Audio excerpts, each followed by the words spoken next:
What's up, guys? Matt Smith here. College football is going to a 12-team playoff, and I thought it'd be good to do a couple short videos kind of talking about both the facts of the playoff, how we got to this point. I want to get into some of my thoughts on it for those of you that have read me, interacted with me.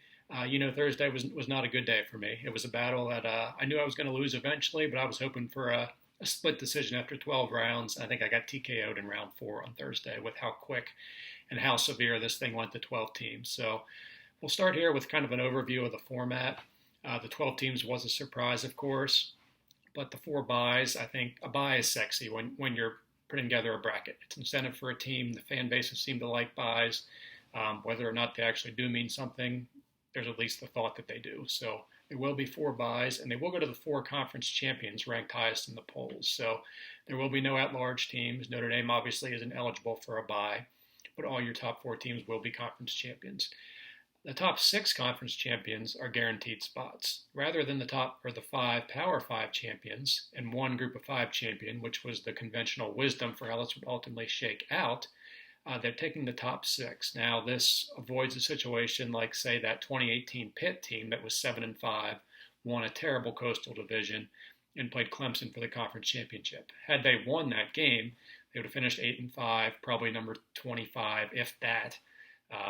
But if there were an automatic bid for the ACC champion, they'd have been in. And going to the top 6 conference champions, they would not have been in. There would have been 2 Group of 5 teams actually ranked ahead of them. UCF and I believe Fresno, who won the Mountain West that year, would have both gotten in as 2 teams ranked higher than the ACC champion Pitt. Clemson obviously would have gotten an at-large bid that year. So I do like that. One of the few things I actually like about this plan was doing the top 6 conference champions rather than auto bids for the 5. Now, will 2 Group of 5 champions get in most years? Unlikely. It would take an upset like that Pitt team beating Clemson.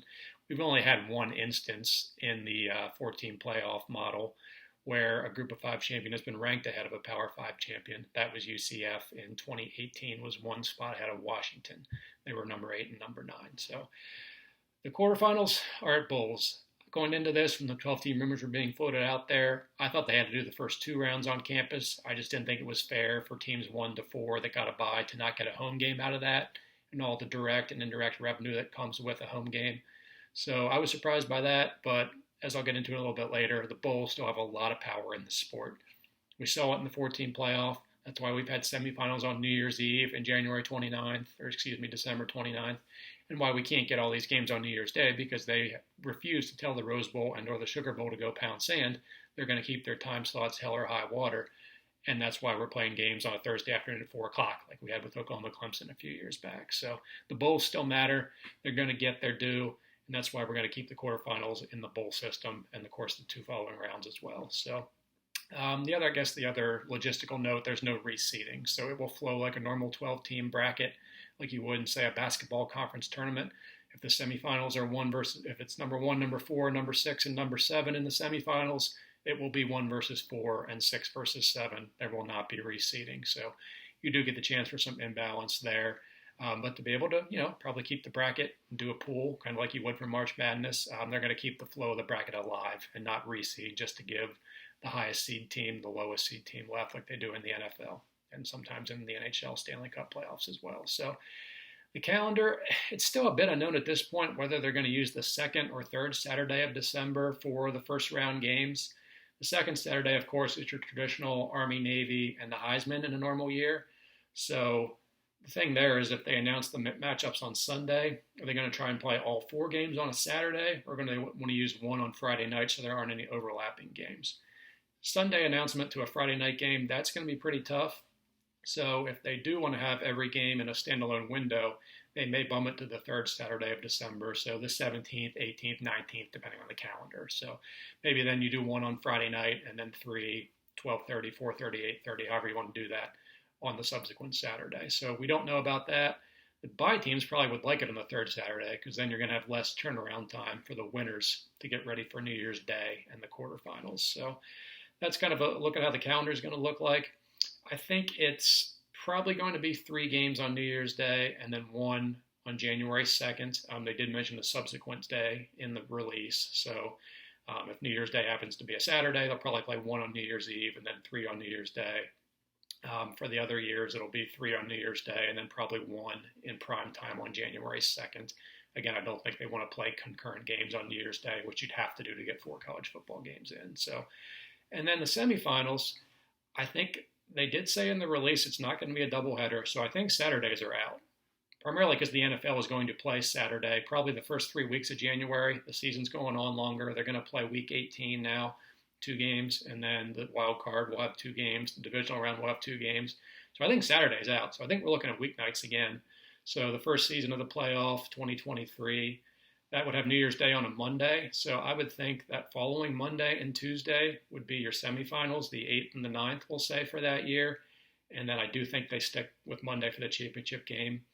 The new quirk is the NFL may move one of their wild card games, now that they have 6, from that early Saturday slot to Monday night, which would take away a Monday from college football sometime around that 14th, 15th, 16th, potentially Martin Luther King Day, depending on the calendar. So in our example for the 2023 season, we're looking at a January 22nd national championship game.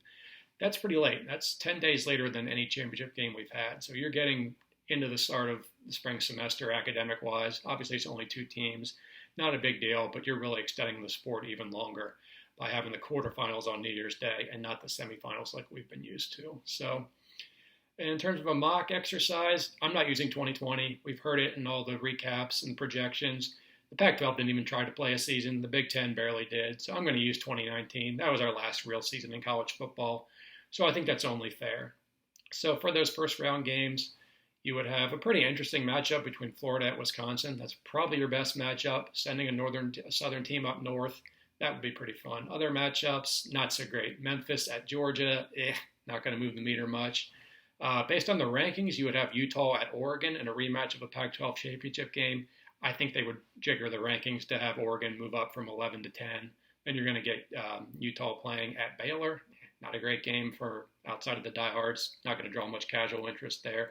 And then a pretty good matchup between Penn State and Oregon, something we haven't seen since a Rose Bowl back in the 90s. So a couple good matchups, a couple not so great for the casual fan. I think that's probably what you're going to get in most years with a G5 team sneaking in there, maybe a number 2 or 3 Pac-12 team playing an SEC team on the road as a 14-point dog. I think that's probably what you're going to look at in most years. So those 4 winners will go on. The top 4 conference champions were your 4 playoff teams that year: LSU, Ohio State, Clemson, and Oklahoma.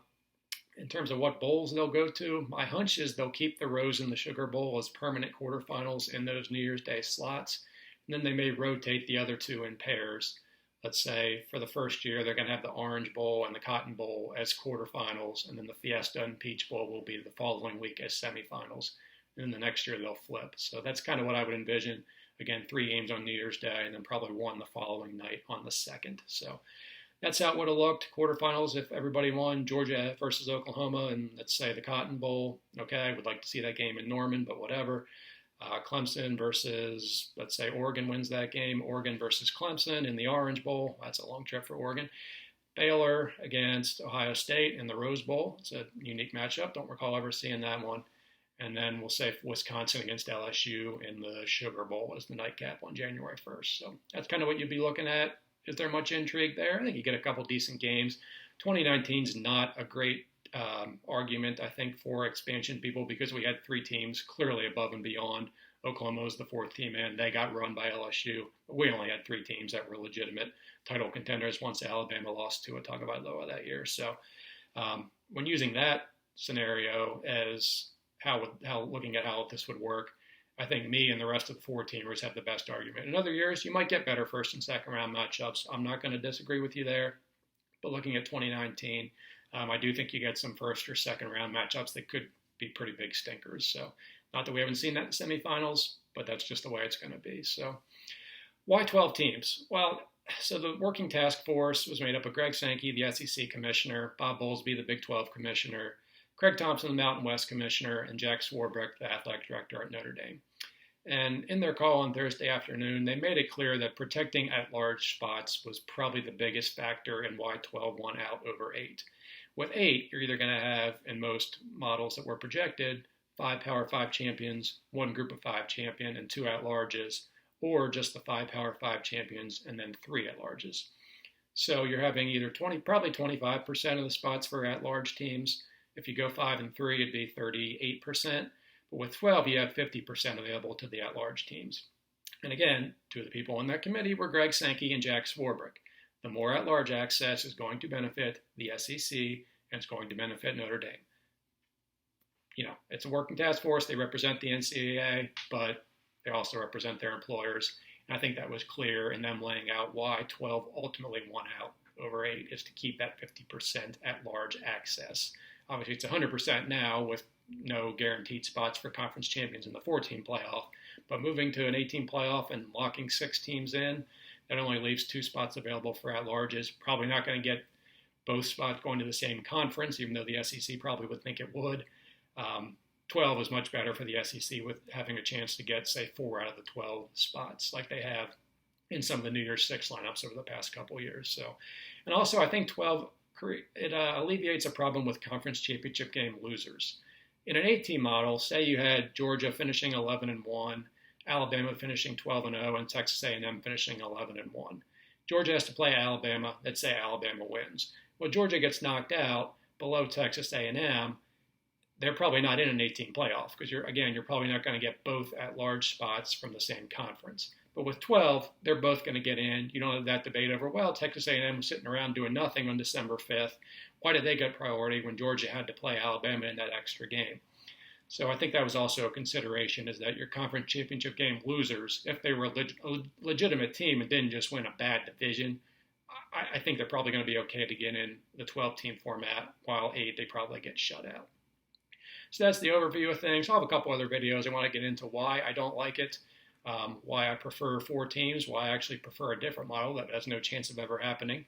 But I'll get into that in a separate video. I'll touch on the Notre Dame angle, why it's not as unfair to Notre Dame as it may be perceived to be. But for this one, I kind of want to just stick to the facts, give an overview of the logistics, how the calendar might shake out, and where we're going to end up when this thing gets going, presumably in 2023.